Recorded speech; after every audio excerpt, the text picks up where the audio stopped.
शिव की नगरी है काशी, घाटों का यहाँ बसेरा, संध्या सजती यहाँ दीपक से, तब हो नया सवेरा।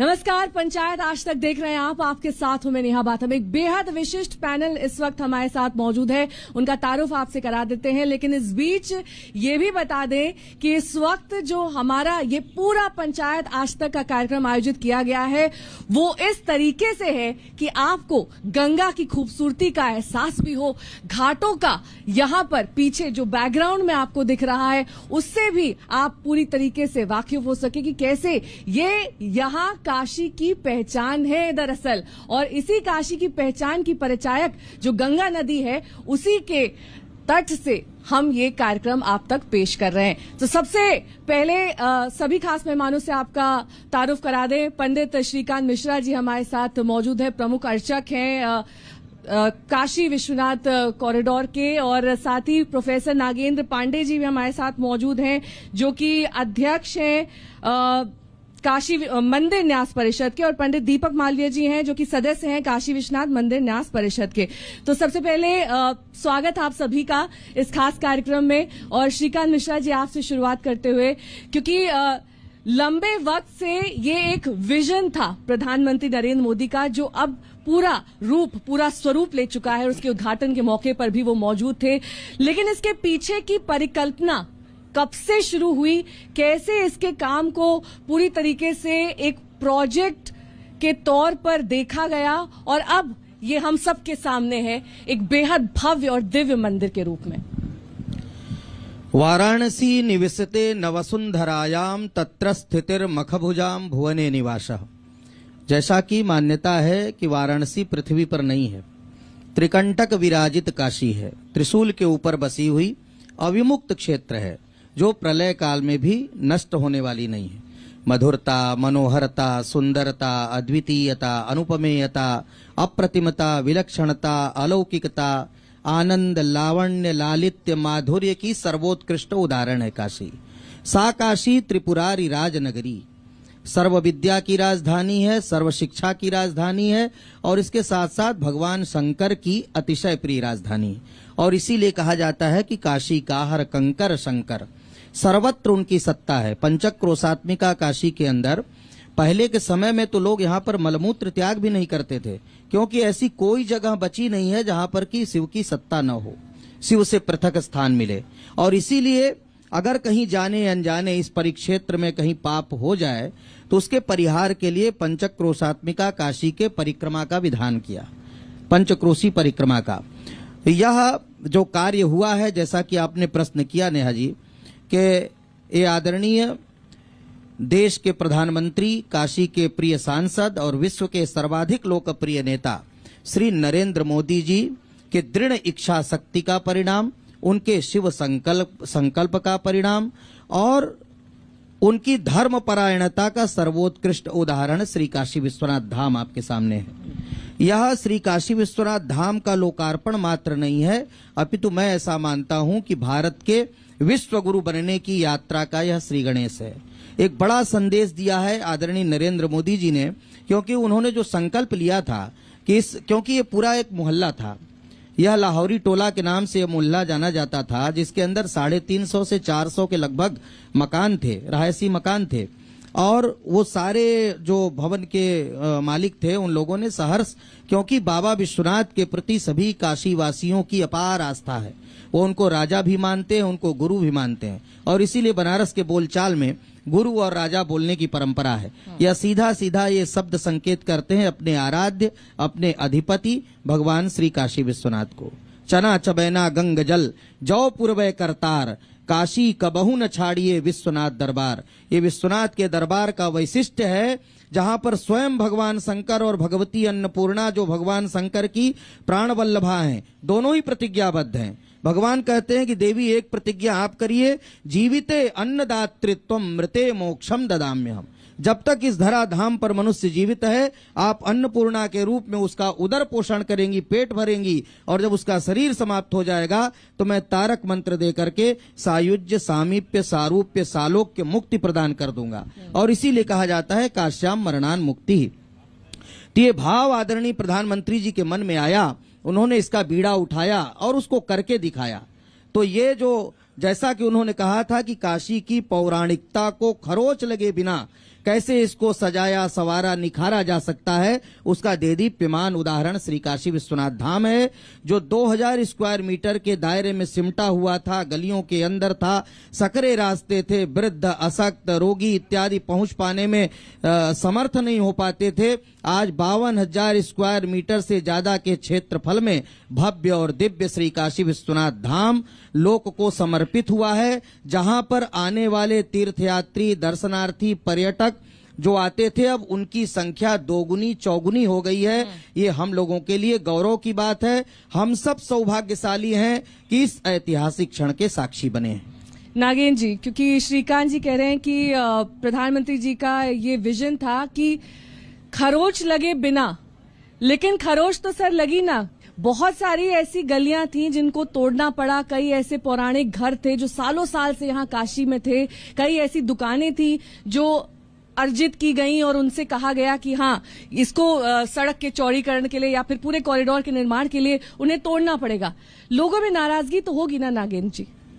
ऐसा है कि जब भी इतिहास कोई नया करवट लेता है तो स्वाभाविक रूप से नए अक्षरों में नई बातें लिखी जाती हैं।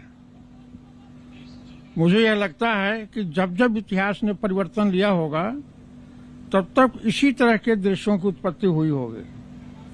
हुआ ऐसा है इसमें कि पूरे भारतवर्ष का, और भारतवर्ष का अर्थ केवल भारतवर्ष की वर्तमान सीमा नहीं, जो अखंड भारत जिसको हम कहें, इस सब की आस्था आज से नहीं, 150 वर्षों से नहीं, बल्कि अनादिकाल से काशी की भव्यता, काशी की श्रेष्ठता और काशी में जो पुण्य का लाभ होता है वो कूट कूट कर पूरी जनता में ये भाव भरा हुआ था। मुझे लगता है कि जो भी यहाँ पर काशी में एक बार आता होगा और इसकी गलियों को देखता होगा, उसमें जो असुविधा होती होगी आने जाने में, उसको जो अनुभव करता होगा तो अनुभव कर कर चला जाता है। मनुष्य का एक स्वभाव होता है, हर आदमी परिवर्तन की कल्पना कर ही नहीं सकता। जो कर सकता है वही इतिहास बनाता है।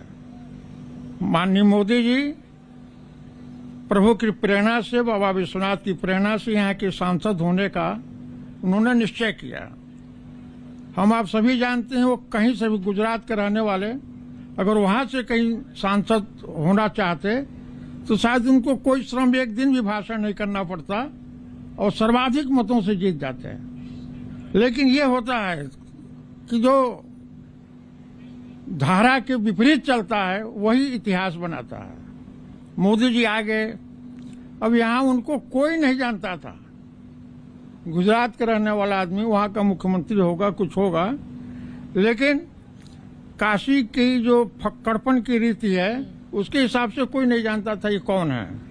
आगे पहले दिन का ही भाषण आप लोगों ने सुना होगा, बहुत कुछ प्रचारित हुआ कि मैं स्वयं नहीं आया हूँ, मुझे माँ गंगा ने मुझे बुलाया है।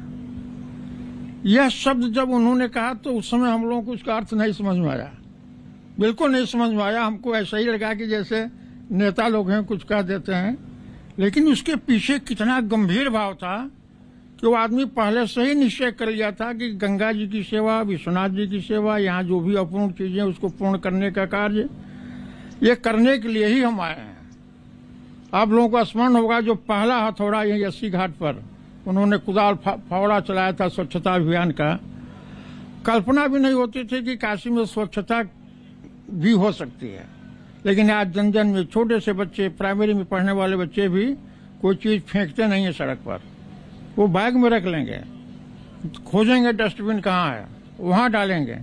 ये ऐसा जो परिवर्तन हुआ ये मोदी जी के व्यक्तित्व का, उनके संकल्प का, और मुझे लगता है कि कोई दैवी शक्ति है जो उनको प्रेरित कर रही है, उस दिव्यता का प्रभाव है कि मोदी जी इतने कम समय में और अपने संकल्प को पूरा करने में सफल हुए। मैं देखता हूँ अनेक लोगों का शिलापट लगा रहता है, कार्य पूरा नहीं होता, कार्य का शिलान्यास हो जाता है, लेकिन फिर भी वो शिलापट्ट कहाँ गया ये भी पता नहीं चलता है। लेकिन धन्य है मोदी जी और धन्य है बाबा विश्वनाथ का आशीर्वाद उनके ऊपर कि उन्होंने ये सारा काम, और जो आप कह रहे हैं गलियों में जो कठिनाई हुई, जो भवन हटाए गए, गलियां जो चौड़ी की गई, तो निश्चित है कि जब भी हम कोई नया काम करेंगे, हम अपना ही घर बनाएंगे, तो नया अगर बनाएंगे तो पुराने को हटाना होगा। एक बिल्कुल उसके साथ एक साइड सच्चाई है कि वो होगा। और घर जिसका भी हटा होगा उसको इसलिए नहीं कष्ट हुआ कि मुझसे लोग कह रहे हैं कि हमारा घर क्यों नहीं आ गया। बाबा भोलेनाथ के लिए सर्वस्व भी त्यागने को तैयार हो गए लोग। उनको इतना कहना चाहिए कि संतुष्ट किया गया, इतना संतृप्त कर दिया गया कि अब किसी को कोई कष्ट नहीं है, कठिनाई नहीं है। और अंततः घाट किसका है, गलियां किसकी हैं, वो भवन किसके हैं, सब आम जन के लिए ही है। पूरी जनता आती जाती है, लेकिन हम काशी वासियों को समझना चाहिए कि काशी केवल काशी वालों की नहीं है, काशी पूरे भारतवर्ष की है, पूरे भारतवर्ष की। और की इसी आपकी इस बात को आगे बढ़ाते हुए मैं दीपक जी से सवाल करूंगी। पंडित जी, क्योंकि ये कहा गया कि पहले राम मंदिर निर्माण की शुरुआत हुई, उसके बाद काशी विश्वनाथ कॉरिडोर आया, अब मथुरा में भी मंदिर बनाने की बात आ रही है, तो एक संदेश गया पूरे देश में कि हिंदू ध्रुवीकरण की कोशिश की जा रही है, हिंदुत्व को आगे बढ़ाया जा रहा है। और ये टाइमिंग को लेकर भी सवाल उठाए गए, क्योंकि चुनाव से एंड पहले कॉरिडोर का उद्घाटन होना, एक भव्य कार्यक्रम का आयोजन होना, तो सिर्फ उत्तर प्रदेश तक ये मैसेज सीमित नहीं रहा, पूरे देश में ये मैसेज गया कि ऐसा सिर्फ हिंदुओं को लुभाने के लिए किया जा रहा है। गंगा तरंग रमणीय जटा कलापम गौरी निरंतर विभूषित वाम भागम नारायण प्रिय मदंग मदापहारम वाराणसी पुरपतिम भज विश्वनाथम। वाराणसी काशी ये त्रिलोक में सबसे न्यारी नगरी है। धर्म, विद्या, संस्कृत और संस्कृति, इसका सबसे बड़ा स्वरूप इस वाराणसी में आपको दिखाई पड़ता है। एक दुर्लभ कार्य भगवान विश्वनाथ के मंदिर का विस्तारीकरण, जो जिस शहर में आपने देखा होगा गलियों का नगर, और इसके बीच में जाकर 400 मकानों को डिमोलिश करके 2-3 मोहल्ले उसमें समाप्त हो गए और उसके बाद उस मंदिर का निर्माण किया। यह माननीय प्रधानमंत्री जी के, माननीय मुख्यमंत्री जी के अदम्य साहस और दूरदर्शिता का प्रयास है और हिंदू जनमानस को इससे बड़ा ही आनंद हुआ है। आज काशी विश्वनाथ मंदिर का जो स्वरूप है वो अपने में दुर्लभ, अदम्य है। आप विश्वनाथ मंदिर की बात कर रहे हैं, अभी आपस में हम लोगों ने चर्चा किया है, पहले हुई है। अद्भुत मंदिर है भगवान विश्वनाथ का। दाहिनी ओर माता जी उस लिंग में स्वयं निवास करती हैं, बाईं ओर भगवान शिव उसमें हैं, विराजते हैं। तो ये निश्चय है कि मुक्ति का मार्ग जो है यहाँ पर सुनिश्चित हो जाता है। काश्याम मरणान मुक्ति की चर्चा पहले भी हुई है अभी हम लोगों के बीच में। यह शहर अपने में अद्भुत है और अद्भुत प्रयास के बाद और एक निश्चय मत ये है कि यह काशी विश्वनाथ मंदिर धाम के स्वर्णिम काल का समय है। साथ ही धर्म की रक्षा करने वाले, धर्म के लोग जो जगत गुरु हैं, जो आश्रम हैं, इनके लिए भी बड़ा ही आनंद का समय है। ईश्वर की कृपा से यह अद्भुत कार्य हुआ और आगे भी इसी तरह के सराहनीय कार्य प्रदेश की सरकार और देश के प्रधानमंत्री के निर्देश पर होते रहेंगे। हम लोग इसका स्वागत करते हैं। आपने मेरे सवाल का जवाब नहीं दिया। आपने कहा अदम्य साहस का परिचय देता है ये पूरा कॉरिडोर प्रोजेक्ट और एक विजन था, एक ऐसा सपना जो काशी वासियों ने भी लंबे समय से देखा था। और अब जब ये कागज से उतरकर जमीन पर आ चुका है, तो पूरे देश के लिए एक मिसाल है। क्योंकि जिस तरीके से काशी नगरी है, सकरी गलियां, और जिस तरीके से उस मंदिर की तरफ एंट्री थी, उसे देखकर कभी लगता नहीं था कि ऐसा भव्य प्रोजेक्ट हमारे सामने आएगा। लेकिन जो मैसेज जिसकी मैं बात कर रही थी, वो मैसेज दरअसल जाता है कि हिंदुत्व को और हिंदुओं के वोट को साधने के लिए इस तरीके का प्रोजेक्ट लाया गया। क्या आप इस बात से सहमत हैं? नहीं, देखिए, हम आपसे चर्चा कर रहे हैं। हमारा भारतीय राजनीति पर कोई अधिकार नहीं है, और हम समाज, धर्म, ज्ञान, शिक्षा इत्यादि की चर्चा कर सकते हैं, जिससे कर्मकांड, ज्योतिष, जिससे हमारा जुड़ाव है। ठीक है। जिसके विधा के लिए हमें उस मंदिर में शासन द्वारा नियुक्त किया गया है कि मैं उस मंदिर में धर्म के कार्यों में सहयोग करूं। मंदिर के संचालन में आदरणीय अध्यक्ष जी हमारे बैठे हुए हैं, इनके साथ मिलकर हम लोग कार्य करें। जब अंधेरे में कोई प्रकाश करता है, उस प्रकाश का प्रभाव केवल जहां वो बैठा वहीं तक नहीं होता है, वो दूर तक जाता है, और जाना भी चाहिए। और वह प्रशंसा के योग्य है जिसने अंधेरे में उजाला कर दिया। अब हिंदुत्व और हिंदू का अगर इससे संबंध जोड़ा जाए, काशी विश्वनाथ शुद्ध रूप से हिंदू का है। ये काशी नगरी की पूरी संरचना शुद्ध हिंदू की है, सनातन धर्म की है, विविध अखाड़ों की है, साधुओं की है, महात्माओं की है, सन्यासियों की है। तो मुझे ऐसा नहीं लगता कि कोई अच्छा काम हो रहा है तो उसका प्रभाव न पड़े। वो पढ़ना चाहिए। हम चाहते हैं कि ये पढ़े। क्यों पढ़े? कि जो अंधेरे में छिपे हुए उल्लू हैं, कम से कम वो प्रकाश तो देख सकें। मुझे बहुत खुशी है इस बात की कि पहली बार ऐसा हुआ कि हिंदू शब्द और हिंदुत्व शब्द राजनीति में आया है। इसके पहले केवल समाजवाद, सेकुलरवाद, धर्मनिरपेक्षवाद, जितना भी दुर्वाद हो सकता है वही सब बात आते थे। मुझे यह जरूर कहने की इच्छा हो रही है कि हम सब लोग अंततः जो है देश का विभाजन हुआ तो हिंदू मुसलमान के नाम पर हुआ। इस सत्य को कौन झुठला सकता है?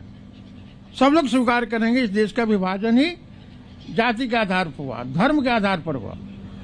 तो जब चावल और दाल एक में मिले हुए थे तो दाल आपने निकाल लिया, तो बाकी बचा उसको चावल ही कहेंगे, खिचड़ी तो नहीं कहेंगे उसको।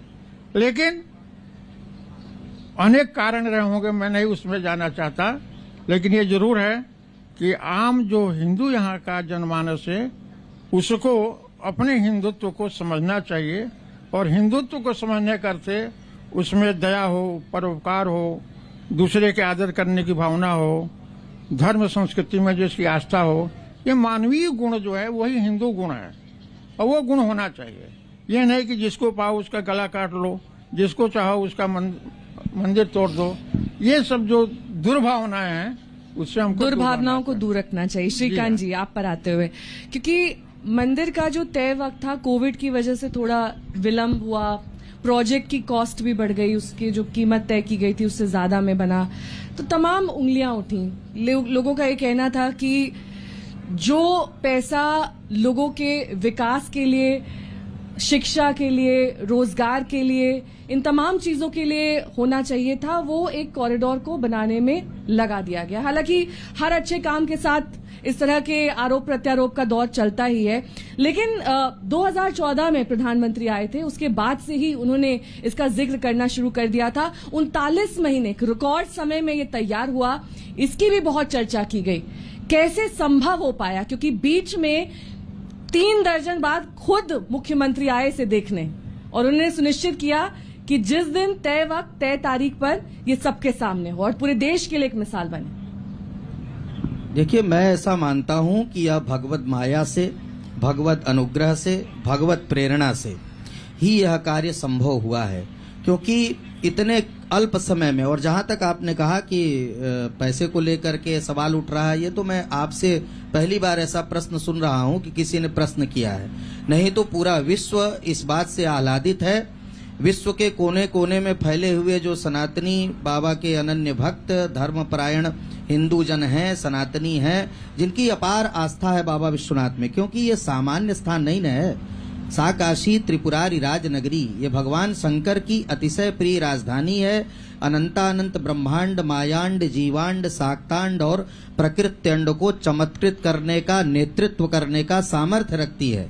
जहां तक हिंदू की बात है, मैं तो एक बात और इसमें जोड़ दूं, न केवल हिंदुओं की आस्था है अपितु अनार्यों की भी आस्था बाबा विश्वनाथ के प्रति रही है। मैं इसका उदाहरण आपको देना चाहता हूं। जब 83 से पहले ये मंदिर प्राइवेट मंदिर था, 83 में जब सरकार ने इसका अधिग्रहण किया किसी कारण से, उसके पहले यहाँ पर महंत लोग थे।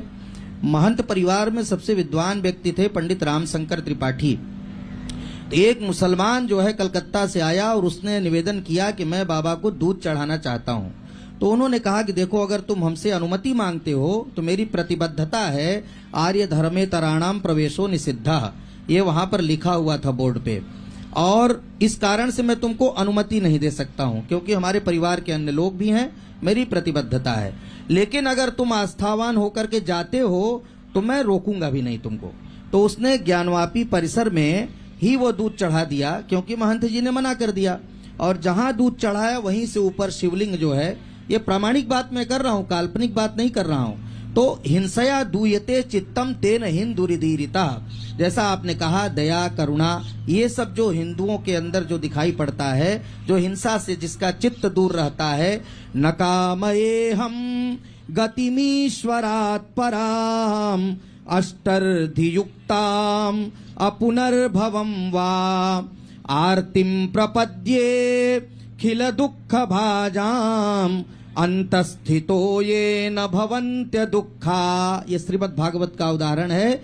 अर्थात अहम परमेश्वरात् पराम गतिम न वांछामि अणिमा महिमा अद्यष्ट सिद्धिम वा नाभिलसामि तर्हि किम वांछामि सर्वेषां प्राणिनाम अंतस्थितः सन दुःखम अववांछामि येन मामेव दुःखम प्राप्तम भवेत् ते सर्वे संसारिणो जना सुखिना संतु। इससे बड़ा राष्ट्रवाद का उदाहरण और क्या हो सकता है। हम क्या चाहते हैं? हम ईश्वर की गति को नहीं चाहते, हम अणिमा महिमा इत्यादि अष्ट सिद्धियां भी नहीं चाहते। हम क्या चाहते हैं? सभी प्राणियों के अंदर स्थित होकर के उनके दुख को प्राप्त करना चाहते हैं, उनके दुख हमें प्राप्त हो जाएं और वे सुखी हो जाएं। तो वसुधैव कुटुंबकम की भावना ही हिंदू जीवन पद्धति है। सर्वे भवन्तु सुखिनः संगच्छध्वं संवदध्वं सहनाववतु सहनौ भुनक्तु, यही तो हिंदू जीवन पद्धति है। खैर, अब जो आप बात कर रही हैं पैसे की, 350 करोड़ का ये प्रोजेक्ट था जहां तक मुझे ज्ञात है, और उसके अंदर ये प्रोजेक्ट इतने दो दो बार जब भारत ने कोरोना का दंश झेला, बावजूद इसके इतने अल्प समय में ये जो भव्य और दिव्य श्री काशी विश्वनाथ धाम आपको दृष्टिगोचर हो रहा है, ये केवल और केवल भगवत प्रेरणा, भगवत माया और भगवत अनुग्रह का ही परिणाम है। भगवत कृपा से ही आदरणीय नरेंद्र मोदी जी ने यह स्वप्न देखा और उस स्वप्न को साकार भी किया, और उनके सपने को साकार करने में महत्वपूर्ण भूमिका उत्तर प्रदेश के माननीय मुख्यमंत्री आदरणीय योगी आदित्यनाथ जी की है, क्योंकि उन्होंने महीने में 3-3 बार काशी का दौरा करके और इसके जो उनका संकल्प था आदरणीय मोदी जी का, उसको पूर्ण किया है। तो ये साधुवाद है उनको, वो धन्य है, वो उनका जीवन धन्य है, क्योंकि वाराणसी में आने वाले हर व्यक्ति का केंद्र होता है बाबा विश्वनाथ का दरबार और मां गंगा का किनारा। तो अब गंगा के किनारे को बाबा विश्वनाथ से उन्होंने जोड़ दिया। आप देख सकते हैं ललिता घाट से स्वयं आदरणीय मोदी जी स्नान करके कलश में जल लेकर के और पूरे रास्ते वो चल करके, माने जो 3 किलोमीटर 2.5 किलोमीटर की दूरी थी उसको 350 मीटर में कर दिया, सीधे ललिता घाट से ये दिखा दिया करके। ये जो संदेश है ये प्रदर्शन मात्र नहीं है, उन्होंने आज की नई पीढ़ी को एक संदेश दिया है किस प्रकार बाबा के दरबार में जाना चाहिए। असारे खलु संसारे सार में तत्चतुष्टयम काश्याम वासा सताम संगा गंगाम भ शिव पूजनम। असार संसार में 4 तत्व ही शास्त्रों ने बतलाया सारभूत।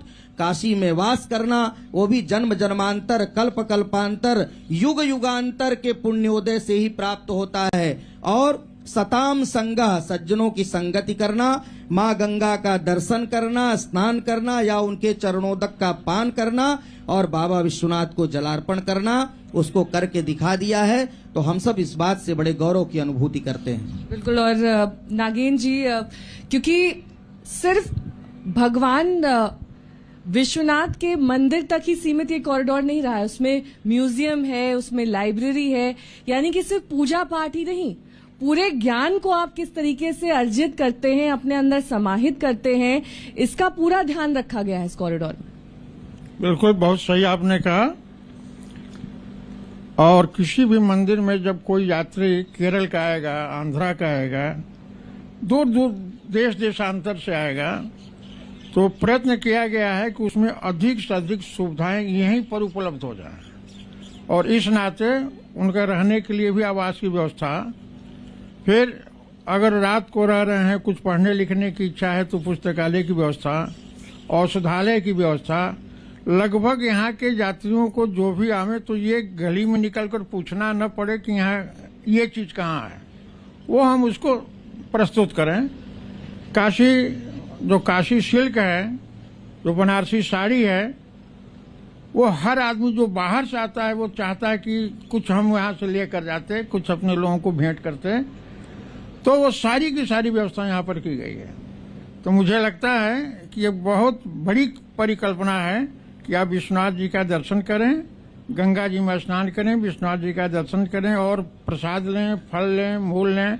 आपके दैनिक जीवन की जो भी आवश्यकताएं हैं वो हम यहाँ पर उपलब्ध करा सकें। ये सारी योजना बनाकर, और उसके तत्त प्रशासनिक लोगों को भी ऐसा निर्देश दिया गया है कि हमारे आने वाले यात्रियों को कोई कष्ट न हो और उनको अधिकतम सुविधा हम यहाँ पर दे सकें, यह सोचा गया है। और तो ऐसा आप हो लोगों रहा से है। भी सुझाव लिए गए थे जब इसे डिजाइन किया जा रहा था, जब बनाया जा रहा था, कि कौन सी वो सुविधाएं हैं जो इसमें शामिल होनी चाहिए, जिसकी लंबे वक्त से मांग की जा रही थी और वो नहीं थी सुविधाएं? नहीं, ऐसा है कि बिना परामर्श किए, बिना चार लोगों को बताए, और खासकर काशी के लोगों को यह रखा गया, जरूर रखा गया कि यहाँ क्या क्या और हम कर सकते हैं, वो किया गया है। और मुझे लगता है कि यह कार्य अनवरत चलेगा। ऐसा नहीं कि हम महीने, 2 महीने, 4 महीने, साल भर में कर अपने को तृप्त हो लेंगे। ये चलता रहेगा, चलता। फिर जैसे सुझाव आएंगे, जैसी हमारी आवश्यकता होगी, जैसे ग्राहक आएंगे, जैसे दर्शनार्थी आएंगे, जैसे भक्त आएंगे, तो उनकी जो कुछ भी धीरे धीरे। तो आप ये कह रहे हैं कि कार्य समाप्त नहीं हुआ है? नहीं, बिल्कुल निरंतर चलता रहेगा। चलता ही रहेगा, चलता ही रहेगा। ये आपने बहुत। जी हाँ, निर्माण का कार्य हमेशा चलता रहेगा। और निर्माण का अर्थ है, जैसे कि कोई दुकान है, छोटी पड़ रही है और बहुत ज्यादा भीड़ हो रही है, तुम सोचेंगे उसको 10 फीट में, उसको 20 फीट में कर दो, 50 फीट में कर दो, तो ये चलता रहेगा। यह नियम है, प्रकृति परिवर्तनशील है और परिवर्तन होता ही रहता है। और जो परिवर्तन हुआ है उसको भी हम हृदय से स्वीकार करते हैं। भविष्य में जो परिवर्तन होगा उसकी भी हम परिकल्पना कर सकते हैं। दीपक जी, जिस दिन कॉरिडोर का उद्घाटन हो रहा था, पूरा देश देख रहा था, वो जो यहाँ से दृश्य पहुंच रहे थे, दरअसल परिचायक थे उन तमाम विधियों के, उन तमाम चीजों के जो बाबा विश्वनाथ की पूजा में शामिल होती हैं। और श्रीकांत जी ने भी कहा कि प्रधानमंत्री स्वयं गए, उन्होंने पहले गंगा जी में डुबकी लगाई, जल लेकर खुद पैदल चलकर गए। ये दरअसल दर्शाता है कि हिंदू रीति दरअसल क्या है, हिंदू परंपराएं कहाँ से आती हैं। हिंदू परंपराओं का बहुत पुराना इतिहास रहा है, लेकिन अब उसको एक नए पटल पर पहुंचाना, एक विश्व पटल पर पहुंचाना, क्योंकि प्रधानमंत्री जब कोई चीज करते हैं तो वो देश तक सीमित नहीं रह जाती, वो एक विश्व तक संदेश जाता है। इसे कितना अहम मानते हैं? हम आपको ये अवगत कराएंगे कि ये वाराणसी नगर जो है, ये विश्व विद्या की राजधानी है। आप जो मंदिर का प्रांगण है उसके आसपास 2-3 किलोमीटर के आसपास आप भ्रमण करें तो कम से कम 500 की संख्या में संस्कृत के महाविद्यालय कार्यरत हैं। आप सुबह गंगा स्नान करें। जब हम मतलब वाराणसी के बाहर के लोग ये कल्पना नहीं कर सकते कि इतने प्रातः काल में ये सारे लोग इस गंगा के तट पर दिखाई पड़ रहे हैं। भोर में 4 बजे, 3:30 बजे भी छोटे बच्चे और विद्यार्थी, संस्कृत के ब्रह्मचारी और संस्कृत का अध्ययन करने वाले लोग इस गंगा तट पे, संत इत्यादि लोग प्रातः काल में मिलेंगे। जैसा आपने बताया, धार्मिक कर्मकांड को जो मोदी जी ने विश्व के मानस पटल पर पहुंचाया, मैं आपको बताऊं कि भगवान विश्वनाथ का जो पूजन होता है वो 2 विधा है। पंचोपचार और षोडशोपचार। जब हमारा कोई महत्वपूर्ण राजनेता या कोई किसी व्यक्ति के सामान्य मन में यह प्रवृत्ति हो कि भगवान विश्वनाथ का पूजन करना है, तो सारे सामान उपलब्ध करा के पूजन उसके हो जाते हैं, वहां के पुजारी इत्यादि लोग करा देते हैं। तो कोई मोदी जी ने नई ब्रांडिंग नहीं की है उसकी। जो पंचोपचार षोडशोपचार पूजन होता है उसी के अंतर्गत भगवान शिव का पूजन किया है। जो दूध दही शहद घृत पंचामृत का स्नान चंदन माला पुष्प चढ़ाया जाता है, वैसा ही माननीय प्रधानमंत्री जी ने वहां किया था, कुछ नया नहीं किया था। नहीं, मेरे कहने का अर्थ दरअसल श्रीकांत जी ये था कि धीरे धीरे कई संस्कृतियां विलुप्त हो जाती हैं, लेकिन काशी की संस्कृति एक ऐसी संस्कृति है जिसे कहते हैं हम एग्जाम्पल के तौर पर देखा जाता है पूरे देश भर में कि काशी है तो धर्म है, काशी है तो परंपराएं हैं, काशी है तो मंदिर है, काशी है यहाँ पर मोक्षदायिनी है गंगा, यहाँ जीवन दायिनी है गंगा। ये तमाम चीजें काशी से शुरू होकर काशी पर ही खत्म हो जाती। कोई ऐसा शहर ही नहीं है पूरे देश में जो इस तरह की रीति रिवाज, इस तरह की परंपराओं को चिन्हित करता हो। तो उस लिहाज से मैंने ये सवाल किया था कि प्रधानमंत्री जब से यहां से लड़े, यहां से ही उनका संसदीय क्षेत्र बना, यहां के विकास की बातें उन्होंने कही। उन्होंने कहा कि मैं यहां आया नहीं हूं स्वयं, मुझे मां गंगा ने बुलाया। अपने आप में वो पूरा सेंटेंस, वो पूरा वाक्य। देखिए, प्रयागराज में एक बार शास्त्रार्थ हुआ, बड़े बड़े विद्वान थे वहां बैठे हुए, शंकराचार्य जी थे। लोगों ने कहा कि भाई तीर्थराज प्रयाग कहा जाता है, प्रयागराज बोला जाता है, माने तीर्थों का राजा। इसका मतलब कि अन्य जितने तीर्थ हुए वो सब प्रजाकोटि के हो गए, तीर्थों का राजा तो प्रयागराज हुआ। तो वहां वाराणसी के विद्वान ने यह तर्क दिया, वाराणसी निविशते नवसुंधरायाम तत्र स्थितिर मखभुजाम भुवने निवास। वाराणसी तो पृथ्वी पर ही नहीं है, तो न राजा कोटि में है न प्रजा कोटि में है, ये तो भगवान के त्रिशूल पर बसी हुई है ना काशी, और अविमुक्त क्षेत्र है, इसलिए प्रलय काल में भी नष्ट होने वाली नहीं है। इसीलिए आपने जैसा कहा कि यह धर्म संस्कृति विद्या शिक्षा सबकी राजधानी है, और स्वयं भगवान शंकर की जब राजधानी है तो उसके अंतर्गत ही सारे ये धर्म इत्यादि सब समाहित हो जाते हैं। तो इसके विकास से ही, क्योंकि धर्मो रक्षति रक्षिता जब हम बोलते हैं तो धर्म की रक्षा करेंगे तभी हम सुरक्षित रहेंगे। तो उससे अभिप्राय ये होता है कि धर्म के साथ साथ धर्म स्थलों की भी व्यवस्था, उनके सुंदरीकरण का, उनके विस्तारीकरण का, और अयोध्या मथुरा माया काशी कांची अवंतिका पुरी द्वारावती चैव सप्तैता मोक्षदायिका। 7 मोक्षपुरियां कही गई हैं, अयोध्या मथुरा माया यानी हरिद्वार, काशी कांचीपुरी अवंतिका उज्जैन, पुरी द्वारावती चैव सप्तैता मोक्षदायिका। लेकिन उसके बाद शास्त्र ने कहा क्या कि अन्यानि मुक्ति तीर्थानि काशी प्राप्ति कराणी च। अन्य जो 6 मुक्त तीर्थ हैं उनका मुक्ति प्रदान करना, काशी प्राप्त करा देना है। वस्तुतः जो निर्वाण है, मुक्ति है, मोक्ष है, सद्गति है, वह तो जब तारक मंत्र भगवान देते हैं यहाँ पर तभी मनुष्य को प्राप्त होती। इसलिए इस स्थल का विकास करना बहुत ही आवश्यक था, और शायद यह इतने वर्षों के बाद, माने रानी अहिल्याबाई होलकर ने इस मंदिर का आज से 350 साल से ज्यादा का समय बीत गया जब मंदिर निर्माण करवाया था। तो उस समय इतनी जनसंख्या नहीं थी, उतनी आबादी नहीं थी, उतनी आवाजाही नहीं थी लोगों की। आज लगातार दिन प्रतिदिन जनसंख्या बढ़ रही है, तीर्थयात्रियों, दर्शनार्थियों, पर्यटकों की संख्या बढ़ रही है। सबसे ज्यादा विदेशी पर्यटक काशी के अंदर आते हैं। अभी कोरोना काल के बाद से थोड़ा अभी आना कम है, नहीं तो प्रातः काल सूर्योदय देखने के लिए गंगा के तट पर ये हजारों की संख्या में विदेशी आते हैं, तीर्थयात्री आते हैं। सबसे ज्यादा दक्षिण भारत से आने वाले श्रद्धालु हैं यहाँ पर। 70 लाख सालाना मैंने पढ़ा है कि 70 लाख सालाना। जी बिल्कुल, हाँ, तो यहाँ पर 70 लाख आप जो कह रही हैं उसको और चौगुना आप मान लीजिए, क्योंकि अभी आदरणीय मोदी जी जब से इसका लोकार्पण किए हैं उसके बाद से लगातार ये जो है भीड़ बढ़ती जा रही है। लोगों को उत्सुकता है, जिज्ञासा है, क्योंकि अपार श्रद्धा है बाबा विश्वनाथ के प्रति।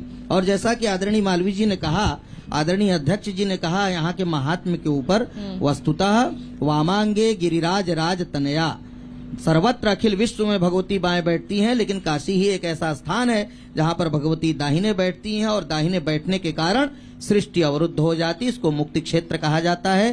तो इसका विकास तो होना ही चाहिए। इसका विकास होगा तभी भारतीय संस्कृति, धर्म इत्यादि का विस्तार और विकास होगा।